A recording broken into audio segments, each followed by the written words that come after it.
తెలంగాణలో రిటైర్డ్ అయిన ఉద్యోగులకు కనీసం పెన్షన్ ఇవ్వలేని పరిస్థితిలో కూడా ప్రభుత్వం ఉందని చెప్పేసి కూడా ఎమ్మెల్సీ అంజిరెడ్డి గారు విమర్శిస్తున్నారు. దీనిపై మనతో మాట్లాడడానికి ఎమ్మెల్సీ అంజిరెడ్డి ఉన్నారు అని చెప్పండి. ఇప్పుడు ప్రభుత్వంలో రిటైర్డ్ అయిన ఉద్యోగులు కూడా ఇప్పటివరకు కూడా ఆ పెన్షన్ బెనిఫిట్లు ఇవ్వలేని పరిస్థితిలో ప్రభుత్వం ఉంది. ఎందుకని అట్లా? గత బీఆర్ఎస్ ప్రభుత్వం ఇవ్వలే, కాంగ్రెస్ ప్రభుత్వం 2 సంవత్సరాల ఇంతవరకు వాళ్ళకి రిటైర్డ్ అయిన బెనిఫిట్స్ ఇస్తలేదు. సుమారు 12,000 కోట్లు రావాలి వాళ్ళకు. చాలామంది ఎదురు చూస్తూ ఉన్నారు. ఎదురు చూసి చాలామంది హార్ట్ అటాక్ వచ్చి చనిపోయిన వాళ్ళు గిట్ట ఉన్నారు. అదేవిధంగా చాలామంది హాస్పిటల్లో ఉన్నారు. హాస్పిటల్లో ఉన్నప్పుడు రిటైర్డ్ అయిన ఉద్యోగులకు కూడా హాస్పిటల్ బెనిఫిట్ 2 lakhs రూపీస్ ఇట్లా ఈఎస్ఐ పిఎఫ్ ఏదైతే ఉందో, గ్రాడ్యుయేటీ అమౌంట్ ఏదైతే ఉందో అన్ని అమౌంట్లు ఇవ్వాలి. ఏ అమౌంట్ సరెండర్ లీవ్స్ అమౌంట్ ఇవ్వాలి. ఇట్లా చాలా అమౌంట్స్ ఇవ్వాలి. మేము ఒకటే డిమాండ్ చేస్తూ ఉన్నాం. వాళ్ళు మన గవర్నమెంట్ సర్వీస్ ఇచ్చారు. ధనిక రాష్ట్రంలో సర్వీస్ ఇచ్చినప్పుడు మీరు ఎందుకు డబ్బులు ఇవ్వాలి? గతంలో మీరు ఏం చేశారంటే కాంగ్రెస్ గవర్నమెంట్ రాగానే బట్టి విక్రమార్క పిలిపించేసి రిటైర్డ్ ఉద్యోగులందరూ పిలిపించి మార్చిలో 2024 మార్చిలో నెలకు 700 కోట్లు ఇస్తామని చెప్పారు. ఎందుకు ఇవ్వలేరు ఇంతవరకు?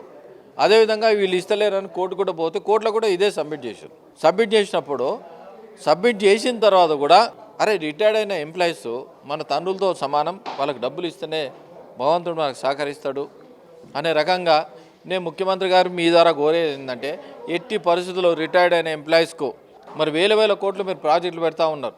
రిటైర్డ్ ఎంప్లాయీస్కు డబ్బులు ఇచ్చే పరిస్థితి ఎందుకు లేదు? అదేవిధంగా ఆర్టీసీ ఎంప్లాయీస్ తీసుకుంటే కార్పొరేషన్లో మీరు వచ్చి రాగానే ఏంటంటే ఫ్రీ బస్ అని పెట్టారు. సంతోషం, ఫ్రీ బస్ లేడీస్. ఆ డబ్బులు గవర్నమెంట్ డబ్బులు ఇవ్వాలి. ఆ గవర్నమెంట్ డబ్బులు ఇచ్చిన తర్వాత వాళ్ళకు డబ్బులు రావాలి. ఆ డబ్బులు ఇంతవరకు డబ్బులు రాలేదు. రిటైర్డ్ అయిన ఆర్టీసీ ఎంప్లాయీస్ కూడా 2017 నుండి ఇంతవరకు డబ్బులు లేదు. వాళ్ళు ఎంత విలువలో కొట్టుకుంటారు? వాళ్ళ పిల్లలు పెద్దగయ్యారు, పెళ్ళిళ్ళకి వచ్చారు, మన్మరాళ్ళు అయ్యారు, ఆ బిడ్డలు కొట్లాడుతారు, కొడుకులు కొట్లాడుతూ ఉన్నారు, అదే బిడ్డ కొడుకు కొట్లాడుతూ ఉన్నారు, భార్య కొట్లాడుతూ ఉన్నది. అతనికి ఏం చేయాలని అర్థమైతే లేదు. పని చేసినప్పుడు ఎంతోమందికి సర్వీస్ చేశారు. సర్వీస్ చేసి నా బతుకు ఈ విధంగా ఉంటుందా అని ఎప్పుడు ఊహించలేరు వాళ్ళు. మన భారతదేశంలో ఇంత దారుణమైన పరిస్థితి మన తెలంగాణ తప్ప ఎక్కడ లేదు. అందుకోసానికే భారతీయ జనతా పార్టీ మన రాష్ట్ర అధ్యక్షులు రామచంద్ర గారి ఆధ్వర్యంలో, అదేవిధంగా కేంద్ర మంత్రి వారు కిషన్ రెడ్డి గారి ఆధ్వర్యంలో, బండి సంజయ్ ఆధ్వర్యంలో ఎంపీలు, ఎమ్మెల్యేలు, మేము ఎమ్మెల్సీలు ముగ్గురం కలిసి ఓ ధర్నా కార్యక్రమం పెద్ద ఎత్తున చేపడతా ఉన్నాం వీళ్ళందరి మద్దతుతోని. ఎందుకంటే ఓన్లీ ఇది షాంపుల్ మాత్రమే ఇది చేస్తూ ఉన్నాం.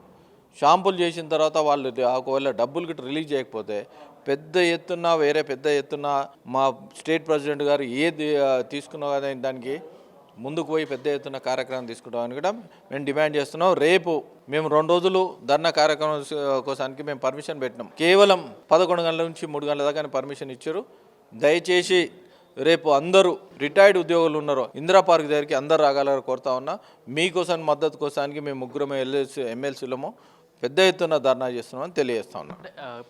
కాంగ్రెస్ ప్రభుత్వం రాకముందు కూడా ఎన్నికల హామీల్లో కూడా వాళ్ళు చెప్పారు రిటైర్డ్ ఉద్యోగులకు కూడా ఎవరైతే ఉన్నారో వాళ్ళకు కూడా త్వరలోనే విడుదల చేస్తామని చెప్పి కూడా ఇప్పటివరకు కూడా విడుదల చేయకపోవడం ఇట్లా వీళ్ళని రాజకీయంగానే వాడుకుంటున్నారు. వీళ్ళు రాజకీయం ఉంటే రాజకీయం వాడుకోండి, వద్దంటలే.